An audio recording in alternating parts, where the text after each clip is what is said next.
version B annoncée. Nouveau firmware du Studio Display, bêta publique imminente. L'audio adaptatif prépare la rentrée. Rythme cardiaque, la nouvelle appli sous WatchOS 10. The Changeling, nouvelle série Apple TV+. Mercredi 12 juillet 2023. François Le Truédic. Benjamin Vincent. La quotidienne iWeek, épisode 436. Bonjour à tous. Le pataquès autour des dernières mises à jour de sécurité 16.5.1a d'iOS et 13.4.1a de macOS. On vous en parlait dès hier avec Ellie. Une mise à jour poussée par Apple sous la forme d'une réponse de sécurité automatique qui finit par s'auto-installer même sans votre accord pour corriger une faille de sécurité majeure déjà exploitée par des hackers. Une mise à jour retirée aussitôt par Apple parce qu'elle empêchait Safari de se connecter à des sites comme Facebook, Instagram ou Zoom. Eh bien, Apple a annoncé l'arrivée bientôt, et je les ai cités, d'une version B, deux versions B, puisqu'il y en aura plusieurs, qui vont donc corriger ce bug avec Safari, François. Ouais, alors c'est assez cocasse, mais finalement la version B pour bientôt, c'est plutôt logique. Plus sérieusement, ça fait toujours un peu bizarre de voir Apple rétropédaler dans la semoule comme ça, surtout quand on voit le terme Rapid Security Response. Ça veut bien dire que c'est quelque chose d'urgent. Donc tu vois ça, donc tout le monde se dit vite, faut la faire rapidement. Et puis en fait, ah bah non, faut pas parce que ça crée des bugs. Je trouve ça un peu maladroit et je pense qu'Apple va sans doute revoir un petit peu son processus de vérification des mises à jour avant de les envoyer parce que c'est quand même hyper dommageable. Et c'est toujours un peu embêtant de voir le terme bientôt parce que ça montre bien que finalement il n'y a pas trop de calendrier. Ça corrige quand même des failles, donc c'est un peu dommage de la présenter, de la retirer, etc.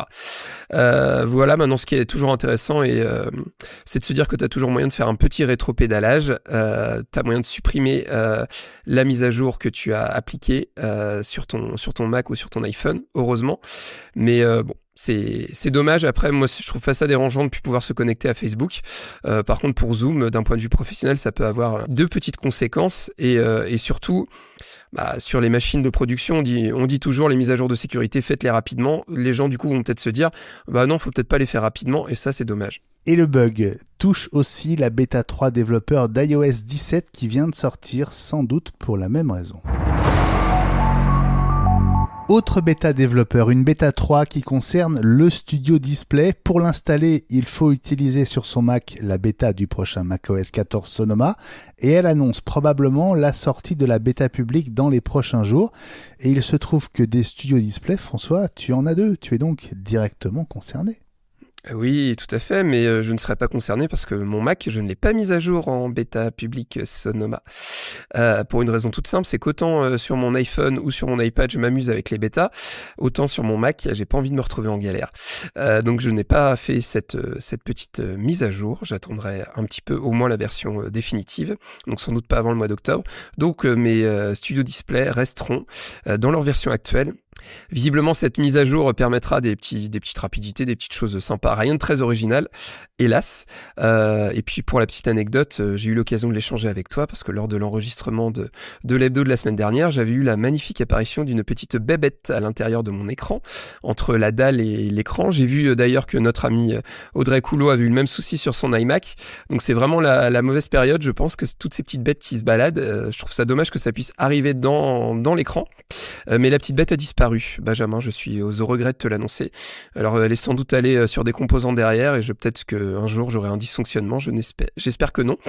Maintenant je suis pas à l'abri d'avoir ce genre de mauvaise surprise, mais je trouve ça un peu dommage. Je comprends l'aspect aération et compagnie, mais je trouve ça vraiment bizarre que des petites bêtes comme ça réussissent à se glisser dans l'ordi, dans l'écran. Ça montre à mon avis un petit problème de conception, je sais pas, il faudrait peut-être des petits filtres ou des choses qui empêchent le passage de ces petites bêtes à l'intérieur. J'espère juste qu'elles ne vont pas pulluler dans mon écran, parce qu'à 1800 € l'écran, ça ferait un peu mal. Une deuxième bêta développeur pour le prochain firmware version 6 des AirPods qui ajoute l'audio adaptatif présenté à la WWDC. On parle du firmware 6.0 bêta 2 et le numéro de build, pour ceux que ça intéresse, c'est le 6A5262D, François. À tes souhaits. Tu fais une spéciale bêta aujourd'hui, c'est parce que c'est moi qui suis oui. aux manettes ou comment ça C'est se l'actu passe qui veut ça. C'est l'actu qui veut ça. Non, mais j'ai compris le message subliminal, hein, t'inquiète pas, il n'y a pas de souci. Vous pouvez tester, mais pour l'instant c'est que de la bêta, y compris sur les AirPods. Alors ça me fait toujours rire parce qu'on sait très bien que le processus de mise à jour des AirPods est particulièrement aléatoire. Donc en plus la mise à jour bêta, je sais même pas comment tu peux la faire, comment tu peux la déployer, bref. Maintenant ça évolue, on sent qu'Apple finalise petit à petit et que à chaque jour ça bêta. Et c'est comme ça. Mieux vaut attendre la rentrée et elle ne concerne que les AirPods Pro 2 si je ne me trompe pas. Tout à fait, donc cela ne me concerne pas parce que j'ai la version numéro 1. C'est dommage parce qu'il paraît que je suis un petit peu sourd, donc ça aurait peut-être pu me servir, mais c'est comme ça. Parmi les nouveautés attendues avec WatchOS 10, la nouvelle app de mesure du rythme cardiaque, un redesign très visible, François. Oui, alors je sais pas, toi tu l'utilises beaucoup sur ton Apple Watch ou pas ? De temps en temps, quand je suis un petit peu parano. Ok, je vois qu'on a tous la même chose. C'est vraiment pas des outils qui sont à utiliser pour des hypochondriaques, hein, il faut le dire. Non.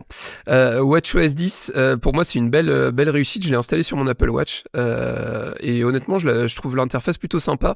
Alors après, c'est vrai qu'il y a quand même des grosses modifications au niveau de l'interface et au niveau de l'usage des boutons. Alors moi, j'ai une Apple Watch Ultra en plus, mais c'est vrai que il y a des petites habitudes toutes bêtes du genre, tu sais, pour appeler le centre de contrôle. Tu sais, avant, tu slidais de bas en haut. Maintenant, quand tu fais de bas en haut, en fait, ça t'amène pas à ça. Il faut appuyer sur le bouton de droite. Il y a des petites nouveautés sympas. C'est un vrai redesign. J'ai eu un peu l'impression d'avoir une nouvelle Apple Watch quand c'est sorti. Je pense qu'Apple est sur la bonne voie et ce qui a été implémenté est vraiment sympa. Donc, je valide très fortement cette bêta de WatchOS 10. Je pense que les gens qui vont l'installer à partir du mois de septembre vont être heureux et vont avoir le sentiment d'avoir une nouvelle Apple Watch. C'est un vrai redesign complet de l'interface. Et puis, une nouvelle série annoncée sur Apple TV+ à la rentrée, The Changeling, sortie prévue du premier épisode le 8 septembre.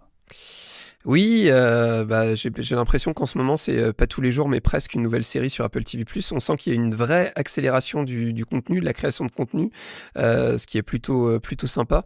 Après, moi, le seul regret que j'aurais sur la partie film, c'est que il y a certains films qui vont sortir au cinéma, et donc ça veut dire qu'on les aura sur Apple TV longtemps après. Et c'est un peu le souci avec le système de la chronologie des médias en France. Hélas. Et si Apple TV+ vous intéresse comme François, rendez-vous dans le prochain épisode d'iWeek La Semaine Apple avec les tout derniers chiffres d'audience des plateformes de streaming en France et un bonus consacré au contenu vidéo pour le Vision Pro pour nos soutiens sur patreon.com/iWeek. La quotidienne iWeek revient demain.